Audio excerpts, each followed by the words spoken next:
Bonjour à tous, j'espère que vous allez bien. Bienvenue à l'encouragement de la journée numéro 7 de la série Plus de vitalité, un boost d'énergie et un corps plus tonique. Je veux premièrement vous inviter à retourner écouter les premiers partages qui parlent que la vitalité vient de Jésus-Christ. La vie vient de Jésus-Christ. Et dans Jean 11, 25, il est écrit, Jésus lui dit, « C'est moi qui suis la résurrection et la vie. Celui qui croit en moi vivra, même s'il meurt. Et toute personne qui vit et croit en moi ne mourra jamais. » Crois-tu cela? Et aujourd'hui, je veux vous dire, c'est mon thème, que Satan est sous vos pieds. Donc, vous pouvez commencer à le piétiner. Il est sous vos pieds. Et votre passé peut-être mauvais ou les choses mauvaises, les mauvaises décisions, des choses plates, tristes de votre vie, ou encore des gens méchants qui vous ont fait beaucoup de mal, on met ça en dessous des pieds.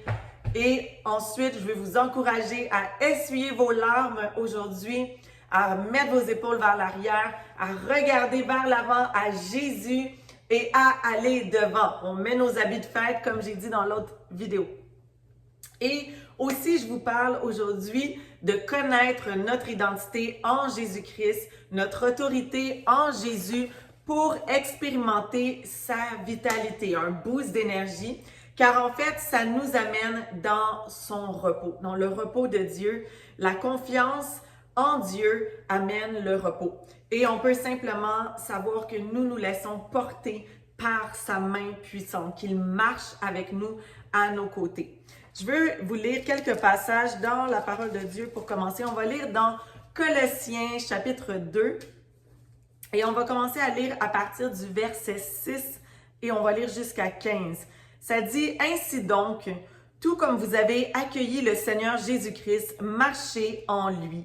Soyez enracinés et fondés en lui, affermis dans la foi, telle qu'elle vous a été enseignée et soyez-en riches, en exprimant votre reconnaissance à Dieu.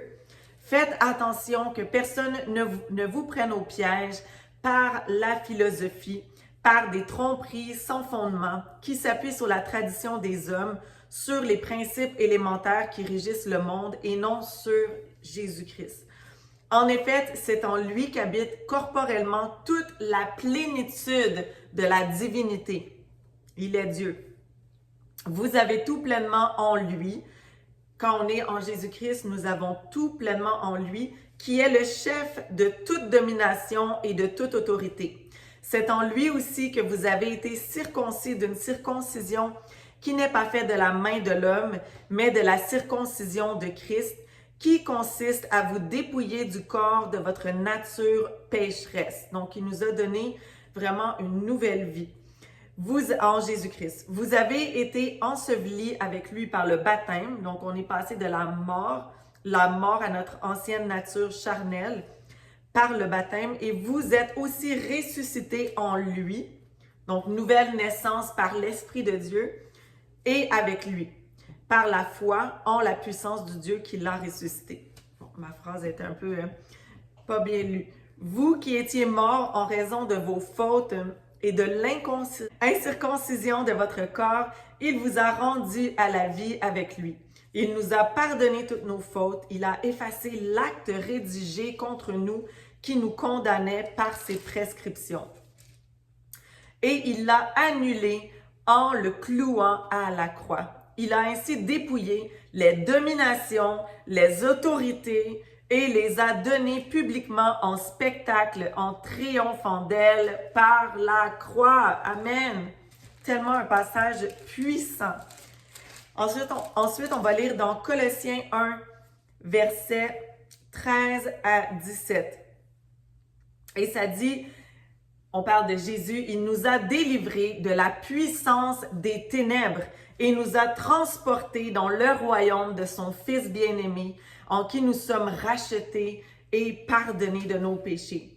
Le Fils est l'image du Dieu invisible, le premier-né de toute la création. Donc, les premiers-nés de toute la création, c'était pas Adam et Ève, mais c'est Jésus-Christ qui était avant même le commencement de la création. C'est de lui que toutes choses ont été créées. En effet, c'est en lui que tout a été créé, voilà, dans le ciel et sur la terre, le visible et l'invisible, trône, souveraineté, domination, autorité. Tout a été créé par lui et pour lui. Il existe avant toute chose et tout subsiste en lui. Il est la tête du corps qu'est l'Église. Il est le commencement, le premier-né d'entre les morts, afin d'être en tout le premier. Jésus-Christ est le premier en tout. En effet, Dieu a voulu que toute sa plénitude habite en lui. Il a voulu par Christ tout réconcilier avec lui-même. On peut être réconcilié dans notre relation avec Dieu le Père seulement par Jésus-Christ. En le recevant comme Seigneur et Sauveur, il nous justifie par son précieux sang et nous pouvons avoir cette restauration-là de la relation avec Dieu. On est déclaré non coupable pour nos péchés. Aussi bien ce qui est sur la terre que ce qui est dans le ciel, en faisant la paix à travers lui par son sang versé sur la croix. Éphésiens 1, 18 à 22.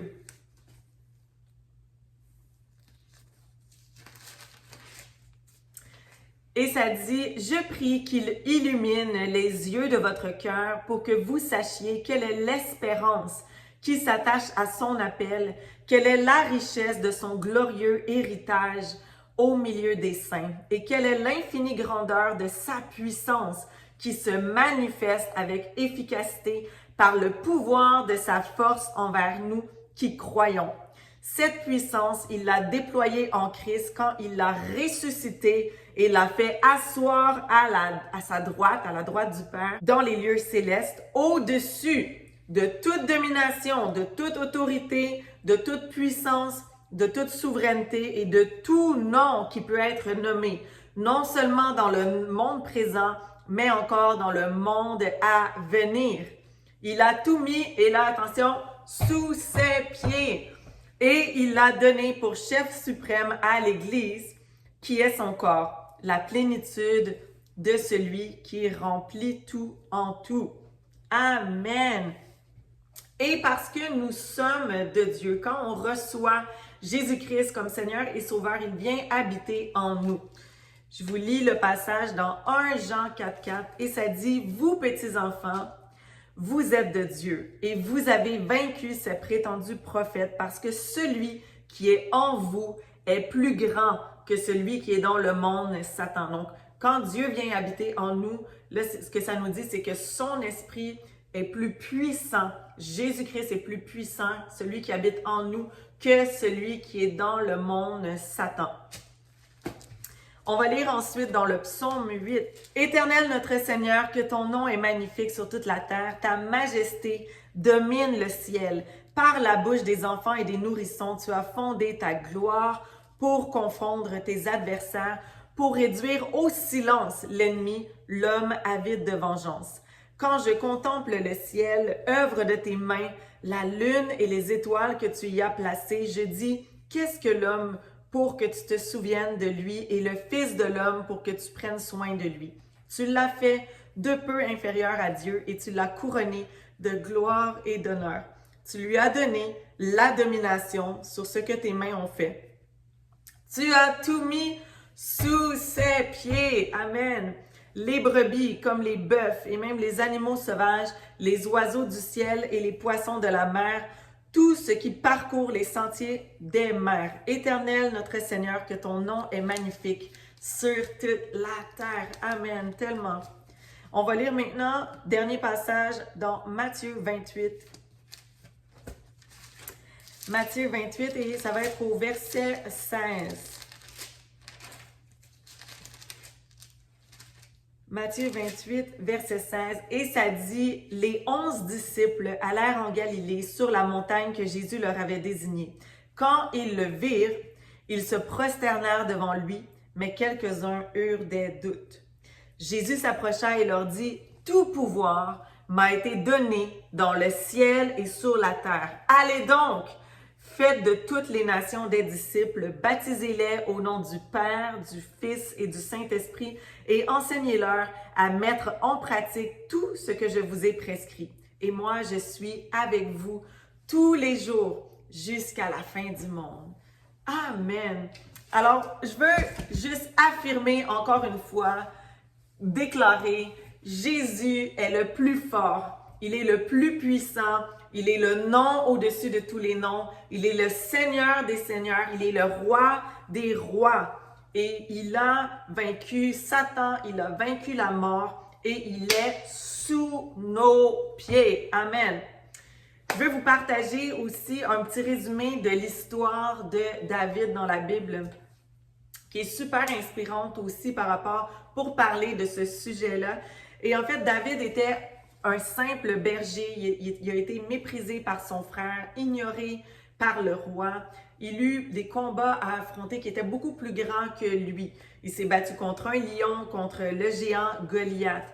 Mais dans son cœur et dans ses pensées, il était ferme dans ses convictions, il était ferme dans sa foi en Dieu. Il était inébranlable, résolu, loyal, constant.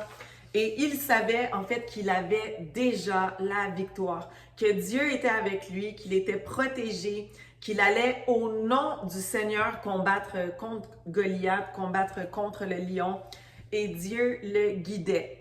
Qu'il savait aussi que sa foi en Dieu était beaucoup plus grande que toutes les peurs qu'il pouvait avoir, car il pouvait à 100% placer toute sa confiance en Dieu. Donc, arrêtons aujourd'hui de se faire limiter par les obstacles qui se présentent devant nous, de se faire arrêter peut-être par ce que les autres pensent ou qu'est-ce que les autres peuvent dire de nous, mais plutôt avançons avec notre foi, une grande foi en Dieu, la foi de Dieu, avec qu'est-ce que Dieu dit sur nous, sur notre identité, qui nous sommes en lui, et faire qu'est-ce qu'il nous demande de faire.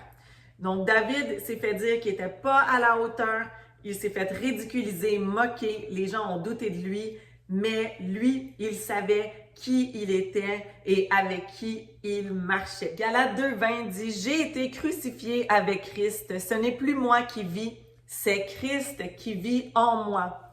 Et ce que je vis maintenant dans mon corps, je le vis dans la foi au Fils de Dieu, qui m'a aimé et qui s'est donné lui-même pour moi. Je ne rejette pas la grâce de Dieu. En effet, si la justice s'obtient par la loi, alors Christ est mort pour rien. » Très puissant passage encore.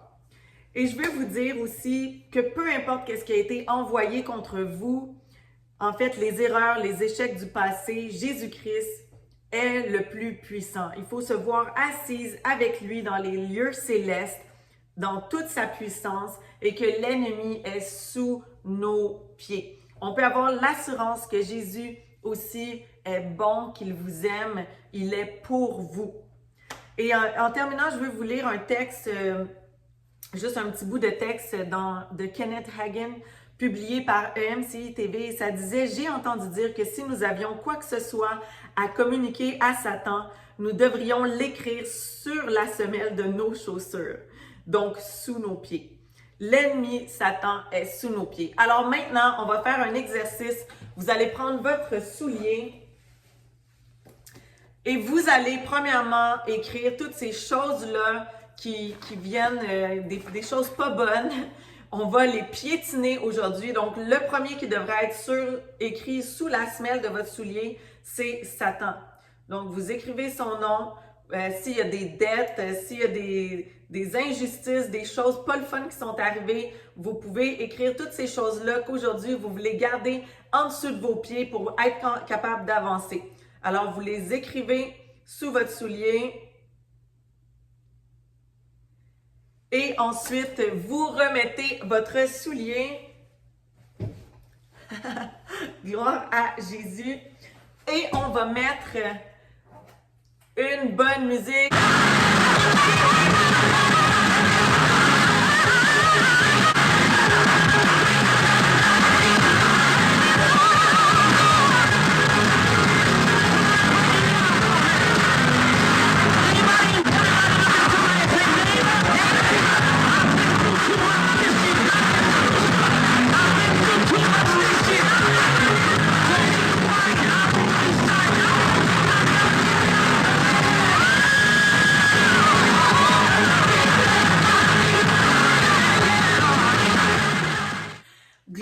à Jésus.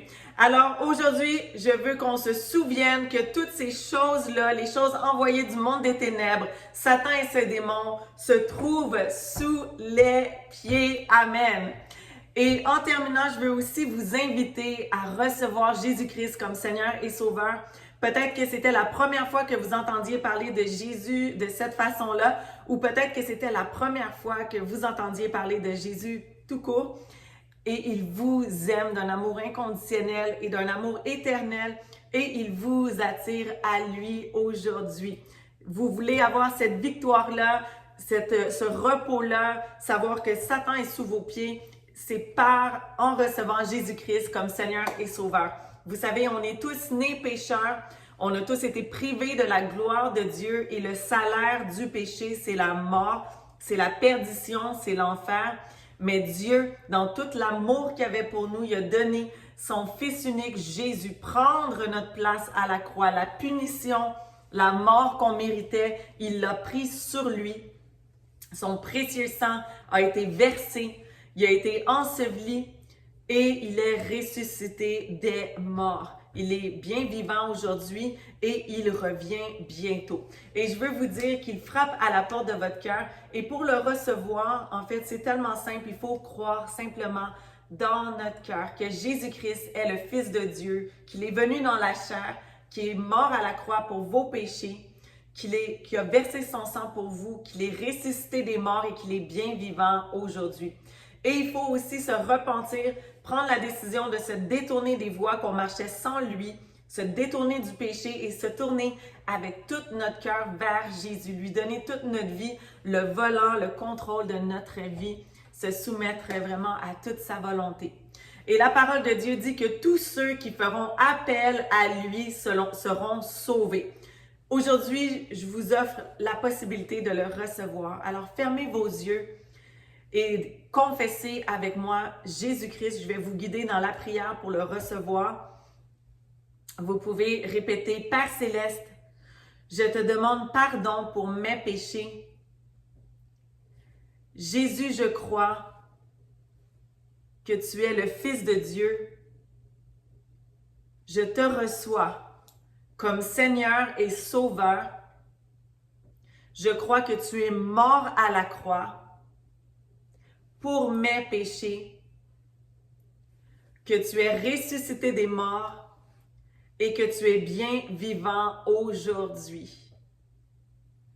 Baptise-moi, Papa, de ton Saint-Esprit. Remplis-moi de ta puissance dans le précieux nom de Jésus. Amen.